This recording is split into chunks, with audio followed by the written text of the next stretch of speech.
Hello and welcome to IGNOU BAPSH। तो BPSC triple one का third unit हम देख रहे थे, जिसका सेकंड पार्ट हम आज कवर करेंगे, जिसमें सबसे पहला टॉपिक हमारे सामने निकल के आता है communism of Plato and Marx. तो प्लेटो और मार्क्स ने दोनों ने यहाँ पर हमें कम्युनिज्म की कुछ डेफिनेशंस दी थी, और इन्हीं डेफिनेशंस का और इनके कॉन्सेप्ट्स का एक कंपैरिजन हमें इस पूरे पैराग्राफ में दिया हुआ है।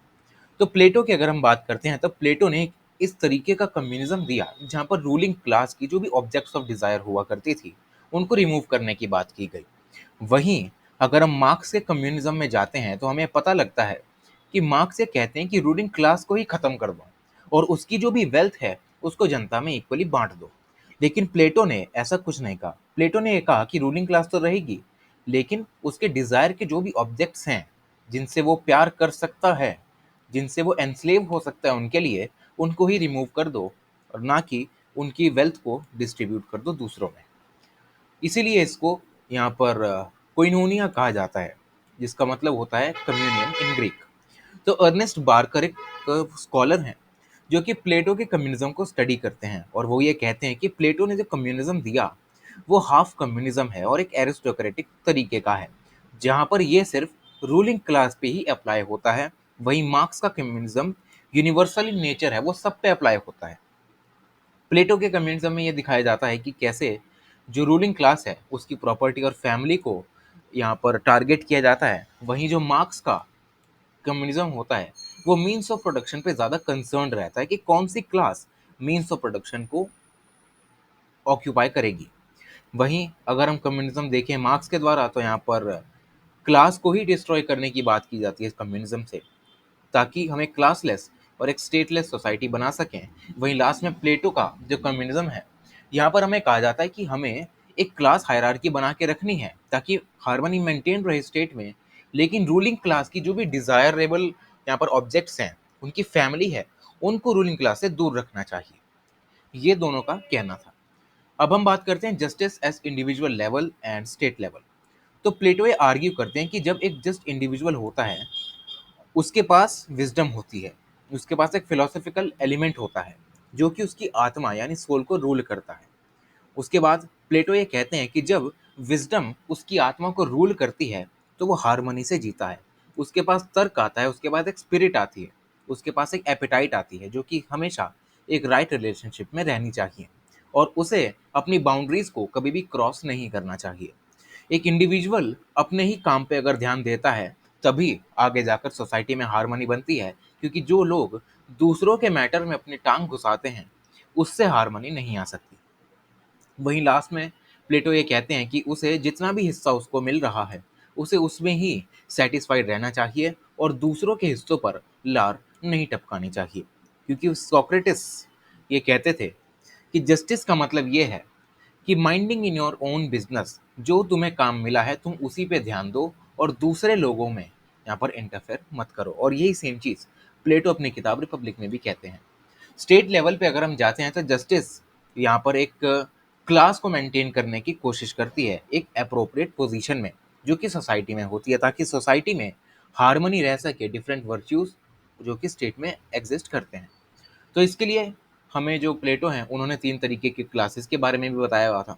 ठीक है, जिसमें रूलिंग क्लास होती है जो कि रूलिंग का काम करती है, लॉज बनाती है। दूसरी क्लास ऑक्सिलरी होती है। ऑक्सिलरी का मतलब ये गार्डियन क्लास है, ये लड़ने मरने वाले लोग होते हैं। तीसरी होती है हमारे पास जो अपनी वो होती है, तो तीसरी क्लास जो हमारी आर्टिजन या वर्कर क्लास होती है, वो यहाँ पर हमें प्लेटो बताते हैं। और स्टेट लेवल पे जस्टिस का मतलब यही है कि जब एक क्लास अपने आप को एक अप्रोप्रिएट पोजीशन में रखे, जो उस क्लास का काम है, जैसे कि जो रूलर्स हैं उनका काम रूलिंग करना है, लॉज बनाना है, वो उन्हीं पे ध्यान दे। वहीं जो ऑक्सिलरी हैं, जो यहाँ पर गार्डियन क्लास है, वो यहाँ पर लड़ाइयों पे ध्यान दें, साथ ही साथ लोगों को प्रोटेक्ट करने के लिए यहाँ पर उनका ध्यान रखें। उसके बाद जो आर्टिजन्स हैं वो कुछ इकोनॉमिक एक्टिविटीज़ में अपने आप को लिप्त रखें, ताकि सोसाइटी में एक लॉ एंड ऑर्डर मेंटेन रह सके और सारे अपने अपने काम में यहाँ पर मस्त रहें।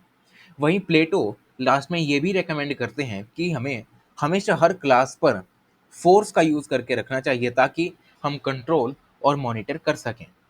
क्योंकि अगर हम मॉनिटर नहीं करेंगे, उनके ऊपर कुछ लगाम नहीं होगी, तो वहीं से जो डाउनफॉल है वो स्टेट का शुरू हो जाता है, जब रूलिंग क्लास करप्ट होने लगती है by attraction of property and desire starts to rule their wisdom and reason.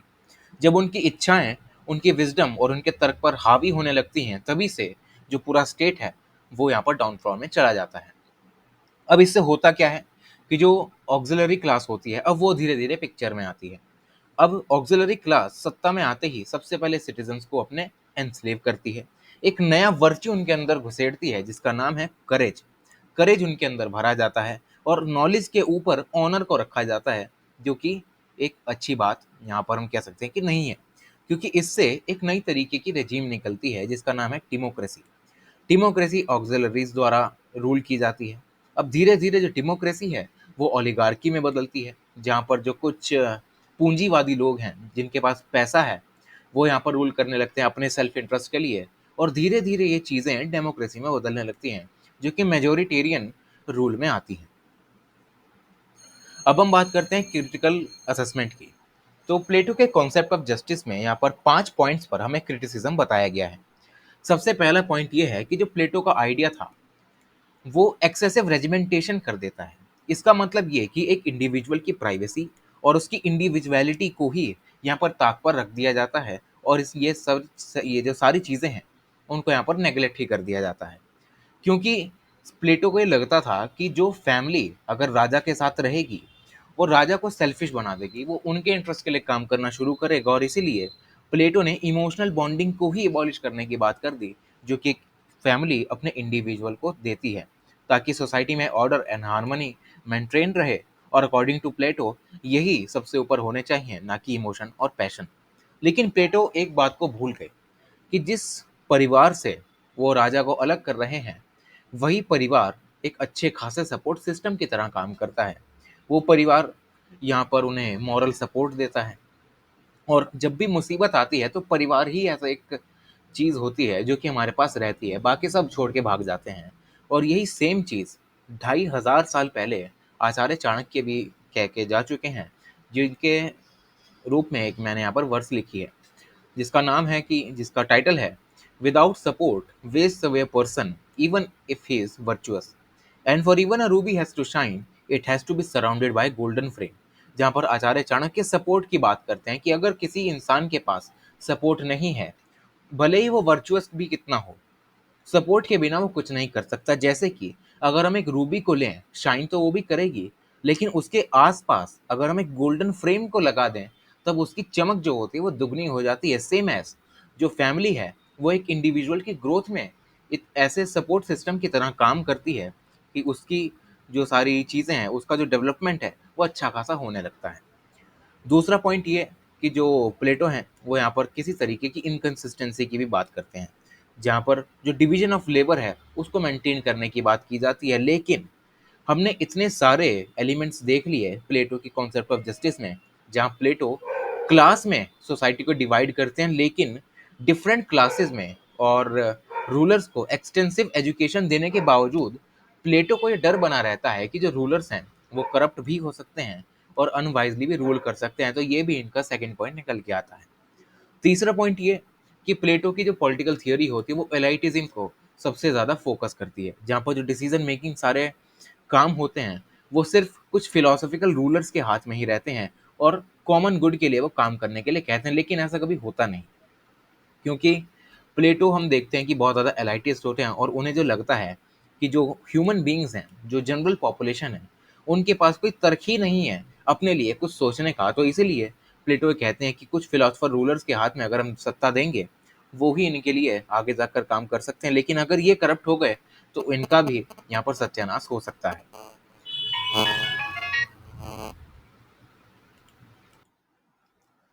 तो इस पर्टिकुलर पॉइंट में हम ये देख सकते हैं कि कैसे जो प्लेटो हैं वो आम नागरिकों को कुछ समझते ही नहीं।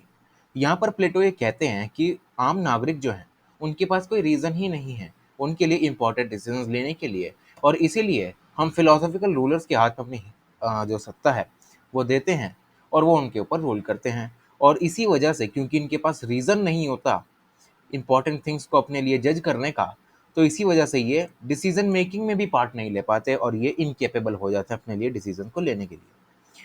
फोर्थ पॉइंट में हमें बताया जाता है कि जो प्लेटो का आइडिया सिटीजनशिप का वो पार्टिसिपेटरी नहीं है। मतलब एक individual according to Plato's ideal state उसे सिर्फ अथॉरिटी की माननी चाहिए, उसे काम करना चाहिए सोसाइटी के लिए और स्टेट के लिए बस। इंडिविजुअल अपने लिए कुछ नहीं कर सकता, अपने सेल्फ डेवलपमेंट के लिए कुछ नहीं कर सकता। तो ये फोर्थ पॉइंट में हमें बताया गया है। फिफ्थ पॉइंट ये कि जो जस्टिस है अकॉर्डिंग टू प्लेटो वो बहुत ही एथिकल और मॉरल प्रिंसिपल पर बेस्ड है और इसी वजह से ये एनफोर्सिएबल नहीं है। अगर ये लीगल बेसिस पे होती तो ये एनफोर्सिएबल होती। जैसे आज के टाइम पे हमारे पास सुप्रीम कोर्ट है और बहुत सारी कोर्ट्स हैं जहाँ पर हम अपनी जो जस्टिस है उसकी मांग कर सकते हैं और वो एनफोर्सिएबल है। लेकिन अकॉर्डिंग टू प्लेटो जो जस्टिस इन्होंने दी है, इनका जो कंसेप्शन है वो बहुत ही एथिकल और मॉरल प्रिंसिपल पर बेस्ड है, जहाँ पर सेल्फ कंट्रोल की बात की जाती है। और सेल्फ कंट्रोल की अगर हम बात करते हैं तो कभी कभार ऐसा भी होता है कि कुछ इंडिविजुअल उसको वॉयलेट भी कर सकते हैं और करते ही हैं। हर कोई यहाँ पर सेल्फ कंट्रोल में नहीं रह सकता, ये इंसान है, ये अपना फ़ायदा ढूंढता है और इसी के चक्कर में ये कोई सेल्फ कंट्रोल कोई मॉरल प्रिंसिपल को फॉलो नहीं करने वाला, जो इसे ठीक लगेगा वही ये करेगा। तो फिफ्थ पॉइंट में हमें ये क्रिटिसाइज करते हुए दिखाई देते हैं। आगे बढ़ते हैं प्लेटो एंड इंडियन पॉलिटिकल थिंकर्स। तो सबसे पहला कंपैरिजन हमें प्लेटो और आचार्य चाणक्य का दिया गया है। तो दोनों ही थिंकर्स अपने अपनी फील्ड में बहुत ही रिनोन्ड हैं और अगर हम इनकी कुछ सिमिलैरिटीज़ की बात करें तो दोनों ही थिंकर्स ये कहते हैं कि स्टेट जो है उसे लर्नड एलिट्स द्वारा ही रूल किया जाना चाहिए, जो कि स्पिरिट ऑफ डेमोक्रेसी के खिलाफ है। एग्जाम्पल अगर हम कंटेम्प्रेरी टाइम से उठाएं कि अगर मैं कहूँ आज के टाइम पे सिर्फ पढ़े लिखे लोग ही सरकार चला सकते हैं तो डेमोक्रेटिक प्रिंसिपल्स के खिलाफ होगा। लेकिन डेमोक्रेसी में हर तरीके के लोग आ सकते हैं, जैसे कि आज के टाइम पे जो हमारे प्रधानमंत्री हैं वो पहले के समय चाय बेचा करते थे। तो एक चाय बेचने वाला इंसान भी डेमोक्रेसी में अपना पद ले सकता है और अच्छी खासी पॉलिटिकल पोजीशंस को गेन भी कर सकता है। लेकिन आचार्य चाणक्य और जो प्लेटो हैं उनके अकॉर्डिंग सिर्फ लर्न व्यक्ति ही स्टेट को चला सकता है। दूसरा पॉइंट ये कि यहाँ पर जो कॉमन मैन है उनके खिलाफ दोनों ही खड़े रहते हैं, जहाँ पर प्लेटो ये कहते हैं कि common man is nothing but a bundle of appetite, जिसमें सिर्फ भूख ही भूख है। इसी भूख के कारण इनमें रीजन नहीं आ पाता। अब रीजन नहीं आ पाता तो ये अपने लिए सोच नहीं पाते। अब ये सोचते नहीं है तो इनको कुछ पता भी नहीं रहता। तो इसीलिए जिनके पास रीजन है, जिनके पास तर्क है, जिनके पास एजुकेशन है, वही लोग आगे जाकर स्टेट को रूल कर सकते हैं। और आचार्य चाणक्य भी यही कहते हैं कि कॉमन मैन बहुत ही इनकंसिस्टेंट और अनस्टेडी होता है, इसका मन इधर उधर जाता रहता है, तो इससे स्टेट को नुकसान पहुंच सकता है।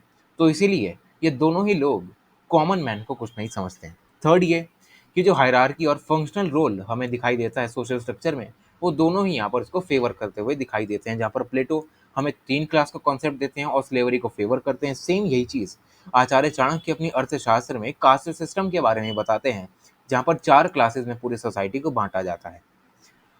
फोर्थ पॉइंट ये कि जो कौटिल्य हैं यानी आचार्य चाणक्य यहाँ पर इंद्र विजय की बात करते हैं। इंद्रियां जय मतलब अपनी जो इंद्रियां हैं, अपनी सेंसेस हैं, उस पे कॉन्क्वेस्ट करने की बातें करते हैं ताकि हम अपने आप को वश में कर सकें। और सेम ही चीज़ हमें प्लेटो के कॉन्सेप्ट ऑफ वर्च्यू में भी दिखाई देती है, जहाँ पर सेल्फ कंट्रोल की बात की जाती है ताकि हम अपने अंदर के जो इनर एनिमीज हैं उन पर काबू कर सकें। लास्ट पॉइंट ये कि दोनों ही कहते हैं कि जो किंग है वो मिलिट्री क्लास का यानी ऑक्सिलरी क्लास का होना चाहिए। और सेम यही चीज़ आचार्य चाणक्य से है। लेकिन लास्ट में हमें कुछ डिफरेंसेस के बारे में भी बताया गया है।